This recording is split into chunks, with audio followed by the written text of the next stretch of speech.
On se retrouve maintenant pour parler d'un des grands principes aussi essentiels du yoga, c'est la respiration correcte. Respiration correcte, ce qui veut dire qu'on va utiliser sa capacité totale en fait respiratoire en utilisant bien au niveau de la cage thoracique et au niveau du ventre. Donc c'est quelque chose qui est tout à fait naturel, qu'on utilise quand on dort par exemple, mais qu'on oublie très vite. De par le stress, voilà, on a tendance à faire des toutes petites inspirations et à utiliser que la cage thoracique.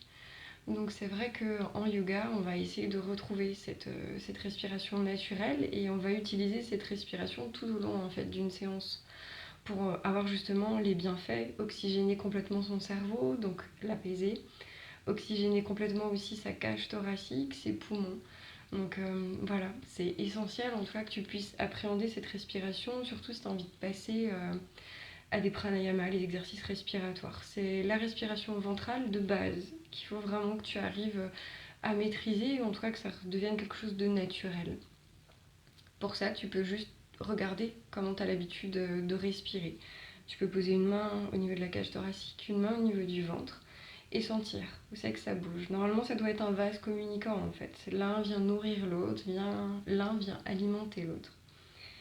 Et voilà, c'est vraiment déjà sentir et c'est assez pratique et facile à faire dans le sens où tu inspires et tu viens pousser en fait ton ventre, ce qui va libérer de l'espace au niveau de la cage thoracique et ce qui va lui permettre en fait d'avoir un apport plus important.